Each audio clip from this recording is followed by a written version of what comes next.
So today we're going to be talking everything art, love, the love of art, finding love, and everything Moscow.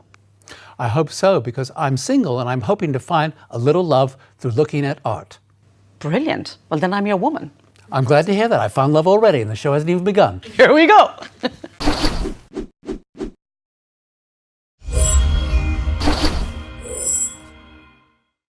Hello, I'm Mairead Molloy, Global Director of Berkeley International, one of the world's leading introduction agencies. And I'm Cosmo, Landsman, cultural commentator for the Sunday Times and the Spectator magazine.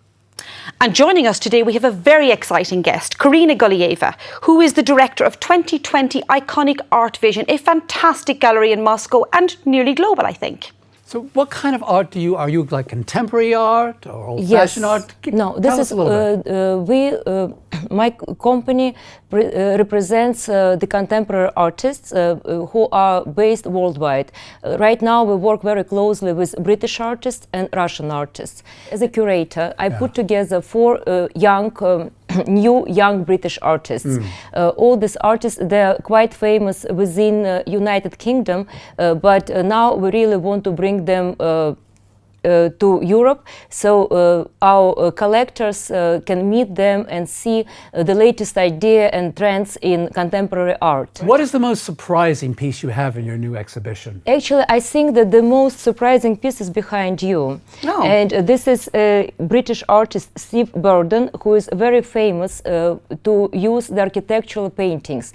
And he, actually, the idea of his paintings is that all our life is about, first is destruction, then we have the construction, and then we have reconstruction. And by repeating these cycles, we like repeat the evolution. And during this evolution, we can find ourselves, and we can find the purpose of our being, and hopefully we can find love. So, Karina, I have a question for you, speaking of construction, because I'm trying to construct Cosmo, right? Exactly. Reconstruct. Yes, I'm trying to reconstruct him, yes. So this is, the love of art is amazing, but what about the art of love? So if we pop down and we have a look at your gallery, what do you think our chances are of finding love? How do you feel that fits into the art world? You can definitely find love for art.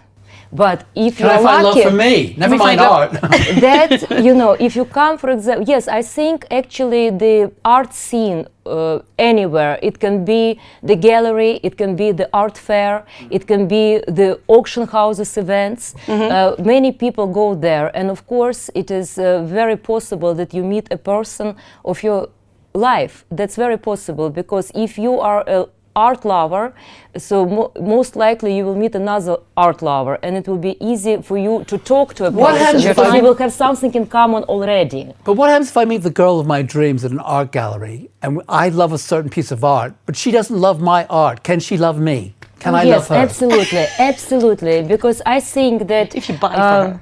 Actually, you know, I think that's a very interesting question, but I think it's not important either you like it or she likes it, but you have something to talk about, and that's what can bring you together. You will have a common topic to discuss, and that will be a piece of art. And then you can make her to like this art from your point of view. Because if you explain to her why you like this art, you will explain to her some part of yourself. Do you think a man who has a lot of art is attractive to women?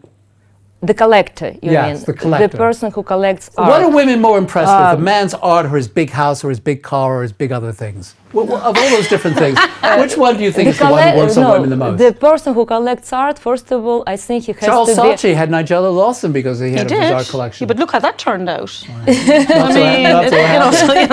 Your theory not a good example, but at least they had a little bit of happiness. No, that's not a good example. Cosmo's theory is non-promising. No, this is a non-promising theory. You know, no, collectors usually, they're very interesting people because they're very highly educated, and they really know a lot about art and the history of art, and they're very interesting people to talk to.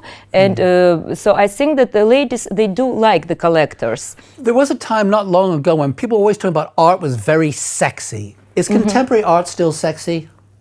Art is sexy. It always was. Why is it still sexy?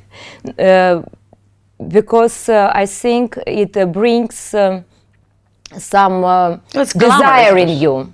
But it's glamorous desire as well. is always What sex. kind of desire? Desire to find Desire out for more. beauty, desire for love, desire for sex? Desire to understand more this life. Ah. And that's what makes it. You're talking about what it does up there in the old head. Because we your always, head. like, you know, as we look at art, it is either intellectual or it is physical. So, like being a curator. They're like relationships. It is like relationship. Well, yeah, I guess They're so. intellectual and physical. Yes, it is In your either case, it's intellectual. both, isn't it? And when you can Absolutely. combine, that what makes art very good. And then it is collectible.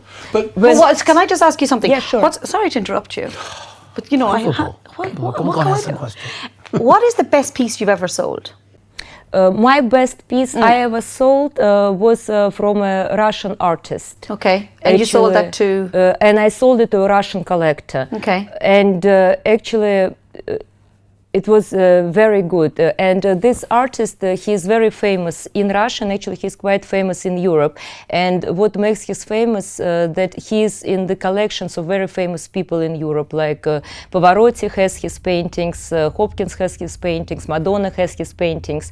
So that was very exciting when a Russian client bought one of his paintings. A friend of mine once gave me some very wise advice. He said, Cosmo, never fall in love with an artist. Do you think that's true? Oh, I don't agree. Absolutely not. Because artists are so crazy and eccentric and badly behaved. And they but sleep can I- with can I- everybody. I'm an artist also. Yeah, but and can I I'm- just say Well, something? there's my point. But you're a kind of an artist. I don't know what you mean by I think that. we're I know all what kind you're of thinking. I know what you're artists. hinting at it because No. of the letter B. No, and it's not true. It is absolutely not. Cosmo's And artists looking are for very love. self-obsessed. We're going down to the gallery. You're an artist per se. I'm not an artist, I'm a writer. But so it's the same genre. But it's also it's the same writing genre. is also one kind of art. Absolutely. It's an art form. I wouldn't call Yes. myself an artist. What would we call you? You're in the right. A pro. A pro. Thank you so much for coming in. It's been an absolute pleasure to talk to you.